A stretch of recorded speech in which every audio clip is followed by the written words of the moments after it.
ರಾಜಕೀಯಕ್ಕೆ ಹೊಸಬ. ಭಾಳಷ್ಟು ಜನ ನಿಮ್ಮೆಲ್ಲರ ಆಶೀರ್ವಾದ ನನಗಿರಬೇಕು. ನಾನು ಎಲೆಕ್ಷನ್ಗಿಂತ ಮುಂಚೆ ನಾನು ಹೇಳಿದ್ದೆ, ನಮ್ಮಂಥ ಹುಡುಗರು ಚುನಾವಣೆಗೆ ಬಂದು ಓಟ್ ಕೇಳಿದಾಗ ನೀವು ಪ್ರೀತಿಯಿಂದ ಓಟ್ ಹಾಕಿದ್ರಿ. ನಾವಿಂಥ ಮಾತು ಉಳಿಸ್ಕೊಳ್ಳಿಲ್ಲ ಅಂದರೆ ನಾಳೆ ಯಾವ ಯಂಗ್ಸ್ಟರ್ ಬಂದು ಓಟ್ ಕೇಳಿದ್ರು ನೀವು ಓಟ್ ಕೊಡಲ್ಲ.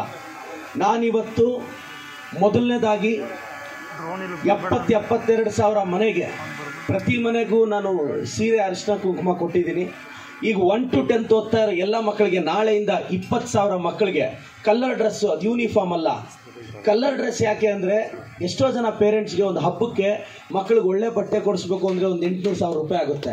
ನಾನು ಇಂಥ ಬಟ್ಟೆ ಕೊಡಿಸ್ತಿಲ್ಲ, ನನಗೂ ಒಂದು ಜೊತೆ 1,000 ರೂಪಾಯಿ ಬೀಳ್ತಿದೆ, ಅಂಥ ಬಟ್ಟೆ ಕೊಡಿಸ್ತಾ ಇರೋದು ನಾನು. ಕಡಿಮೆ ಇದ್ರದಲ್ಲ.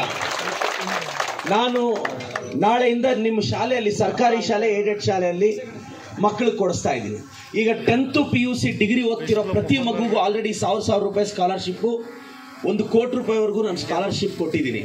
ಈಗ 5 ಆ್ಯಂಬುಲೆನ್ಸ್ ನೋಡಿ. ಈ ಆ್ಯಂಬುಲೆನ್ಸ್ ವಿಶೇಷ ಏನು ಅಂದರೆ, ಯಾವುದೇ ಸರ್ಕಾರದಿಂದ, ಯಾವುದೇ ಟ್ರಸ್ಟಿಂದ ನಾನು 1 ರೂಪಾಯಿ ತೆಗೆದಿಲ್ಲ. ಇದು ನನ್ನ ಕಷ್ಟ, ನನ್ನ ದುಡಿಮೆ. ಪ್ರತಿಯೊಬ್ಬರು ಏನು ಅವ್ರ ಮಕ್ಕಳಿಗೆ, ಫ್ಯಾಮಿಲಿಗೆ ಎತ್ತಿಡ್ತಾರೆ, ಆ ದುಡ್ಡನ್ನ ನಾನು ಎತ್ತಿಡದೆ ನಾನು ಜನಕ್ಕೋಸ್ಕರ ಹಾಕ್ತಿದ್ದೀನಿ. ಎಂತೈನ ಕೂಟಿಕೆ ಎನ್ನಾಳು ಬದುಕಿನ ಕಾಟಿಕೆ. ನಾನು ಯಾಕೆ ಮಾತು ಹೇಳ್ತಿದ್ದೀನಿ ಅಂದರೆ, ನಾನು ನನ್ನ ಫ್ಯಾಮಿಲಿಗೆ, ಮಕ್ಕಳಿಗೆ ಎತ್ತಿಡಬೇಕು ಅನ್ನೋ ಆಸೆ ನನಗೆ ಖಂಡಿತವಾಗೂ ಇಲ್ಲ.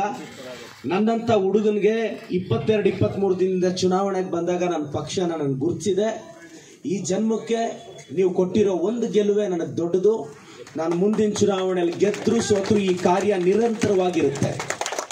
ನಾನು ಬೇರೆ ಥರ 4.5 ವರ್ಷ ಸುಮ್ಮನೆ ಇದ್ದು ಲಾಸ್ಟಲ್ಲಿ ಬೆಂಕಿ ಹಾಕೋ ಸ್ಟೌನ್ ಕೊಡೋ ಜಾಮಾನ ನಂದಲ್ಲ. ನಾನು ಯಾಕೆ ಹೇಳ್ತಾ ಇದ್ದೀನಿ ಅಂದರೆ, ನಾನು 5 ವರ್ಷನೂ ಸೀರೆ ಕೊಡ್ತೀನಿ, 5 ವರ್ಷನೂ ಬಟ್ಟೆ ಕೊಡಿಸ್ತೀನಿ, 5 ವರ್ಷನೂ ಬಟ್ಟೆ ಕೊಡಿಸ್ತೀನಿ. ಈ ಆಂಬ್ಯುಲೆನ್ಸ್ ವಿಶೇಷ ಏನು ಅಂದರೆ, ಅಣ್ಣ 5ರಲ್ಲೂ ಆಕ್ಸಿಜನ್ ಇದೆ, 1ರಲ್ಲಿ ವೆಂಟಿಲೇಟರ್ ಇದೆ. ಅಣ್ಣ ನಿಮ್ಗೊಂದು ನಿದರ್ಶನ ಗೊತ್ತಾಗಬೇಕು. ಅಣ್ಣ ಈಗ ಸಡನ್ ಆಗಿ ಯಾರಿಗೋ ಒಬ್ರಿಗೆ ಹಾರ್ಟ್ ಅಟ್ಯಾಕ್ ಆಯಿತು, ಅಕಸ್ಮಾತ್ ಏನೋ ಸಮಸ್ಯೆ ಆಯಿತು, ಅಣ್ಣ ಬೆಂಗಳೂರಿಗೆ ನೀವು ಯಾವುದೋ ಒಂದು ಆಂಬ್ಯುಲೆನ್ಸ್ಗೆ ಫೋನ್ ಮಾಡಿ ಅವ್ರನ್ನ ಕರೆಸ್ಕೊಂಡು 1-2 ತಾಸು, ಸಪೋಸ್ ಯಾವುದೋ ಒಂದು ಮನೇಲಿ ಸ್ಟ್ರೋಕ್ ಆಯಿತು, ಅಣ್ಣ ನೀವು ಒಂದು 2-3 ತಾಸಲ್ಲಿ ಹಾಸ್ಪಿಟ್ಲಿಗೆ ಸೇರಿದ್ರೆ ನಿಮ್ಮನ್ನು ಕಾಪಾಡ್ಕೋಬಹುದು. ಸೇರ್ಲಿಲ್ಲ ಅನ್ಕೊಳ್ಳಿ, ಆ ಜೀವ ಹೊಲ್ಟೋಗ್ಬಿಡುತ್ತೆ.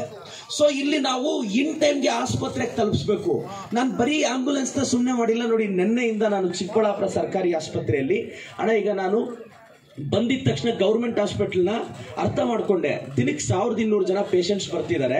ಅದರಲ್ಲಿ 800-900 ಜನ ಪೇಷಂಟ್ಸ್ ಪಕ್ಕದ ಆಂಧ್ರ ಪ್ರದೇಶದಿಂದ ಬರ್ತಾ ಇದ್ದಾರೆ. ನಮ್ಮ ಲೋಕಲ್ ಅವ್ರು ಪಾಪ 50-100 ಜನ ಹೋಗ್ತಾರೆ, ಬಟ್ ಬೇರೆಯವರೇ ಬೆಡ್ ತಗೊಂಡ್ಬಿಟ್ಟಿರ್ತಾರೆ, ಬೇರೆಯವರೇ ತುಂಬೋಗಿರ್ತಾರೆ.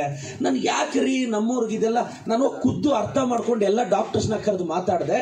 ಅದಕ್ಕೆ ನಿನ್ನೆಯಿಂದ ನನ್ನ ವಿಧಾನಸಭಾ ಕ್ಷೇತ್ರದ ಜನತೆಗೆ ಗೌರ್ಮೆಂಟ್ ಹಾಸ್ಪಿಟಲ್ ಒಂದು ಸಪ್ರೇಟ್ ಕೌಂಟರ್ ಓಪನ್ ಮಾಡಿಸಿದ್ದೀನಿ.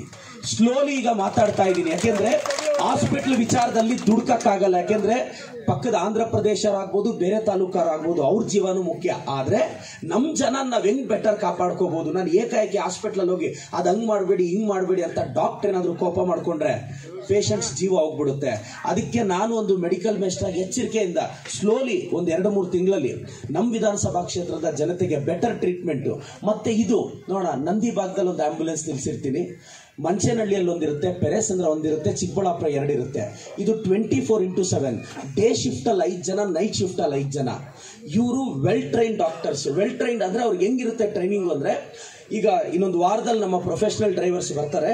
ಅವ್ರಿಗೆ ಯಾರಿಗಾದ್ರೂ ಹಾರ್ಟ್ ಅಟ್ಯಾಕ್ ಆದ್ರೆ ಫಸ್ಟ್ ಏಡ್ ಮಾಡಿ ಆಕ್ಸಿಜನ್ ಹಾಕಿ ಇಮಿಡಿಯೇಟ್ ಆಗಿ ಹಾಸ್ಪಿಟ್ಲಿಗೆ ತಲುಪಿಸುವಷ್ಟು ಟ್ರೈನಿಂಗ್ ಇದೆ ಡ್ರೈವರ್ಸ್ಗೆ.